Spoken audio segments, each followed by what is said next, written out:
सरकार की तरफ से कड़ा रुख अपनाया गया है और 6 डॉक्टरों को यानी कि 6 सरकारी डॉक्टरों को टर्मिनेट कर दिया गया है। ये बड़ी खबर जो है सामने आ रही है। बताया जा रहा है कि government of Jammu and Kashmir health and medical education department की तरफ से ये कड़ा रुख अपनाया गया है और ये 6 के 6 डॉक्टर हैं जो हैं वो लंबे समय से अपने काम से नदारद थे और इनको नोटिस भी भेजा गया था और एक बार नहीं काफ़ी बार इन्हें नोटिस भेजा गया, लेकिन इन्होंने इनकी तरफ से कोई जो जवाब है वो एडमिनिस्ट्रेशन को नहीं दिया गया, ना ही हेल्थ एंड मेडिकल जो डिपार्टमेंट है उन्हें भेजा गया, जिसके बनस्पत अब पूरे तरीके से इन 6 डॉक्टरों को टर्मिनेट कर दिया गया है। ये 6 डॉक्टर जो है ये कश्मीर बेस्ड हैं और अगर बात की जाए इनके नामों की तो ये लिस्ट आप देख रहे होंगे। डॉक्टर मुदस्सर बशीर जो कि मेडिकल ऑफिसर हैं, 2014 में ये अपॉइंट हुए थे और 2017 से एब्सेंट हैं। डॉक्टर मुजफ्फर मोइनुद्दीन हकीम की बात की जाए तो कंसल्टेंट सर्जन है, 2011 में इनकी जॉब लगी थी सरकारी और 2019 से ये नदारत है यानी कि अपने काम पर से एब्सेंट है। डॉक्टर शाजिया कौसर की बात की जाए मेडिकल ऑफिसर हैं, 2014 में इनकी जॉब लगी थी और 2018 से एब्सेंट है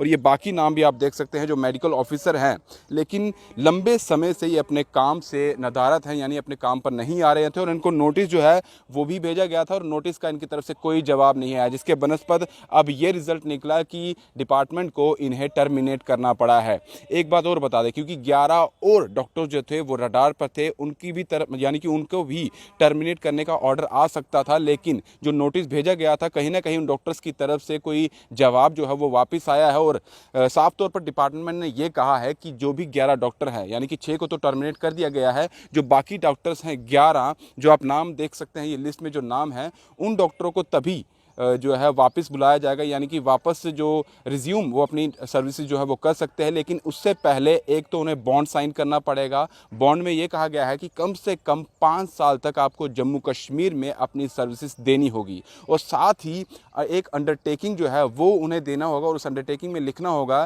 कि इस दौरान जिस दौरान वो एब्सेंट थे अपने काम से, उस दौरान किसी भी ऐसी एक्टिविटीज़ में वो इन्वॉल्व नहीं थे जो सरकार के खिलाफ हो और साथ ही उन्होंने किसी प्राइवेट या सरकारी हॉस्पिटल में इन दिनों या इन सालों में इन महीनों में काम नहीं किया होना चाहिए। ये अंडरटेकिंग में लिखा होना चाहिए। अगर वो अंडरटेकिंग 21 दिनों के अंदर अंदर दे देते हैं तो फिर वो अपनी नौकरी रिज्यूम कर सकते हैं यानी वापस जो है वो अपना काम शुरू कर सकते हैं। एक तो बॉन्ड देना होगा 5 साल का और साथ ही अंडरटेकिंग में ये लिखना होगा कि आप किसी भी गलत चीज़ों में इन्वॉल्व नहीं थे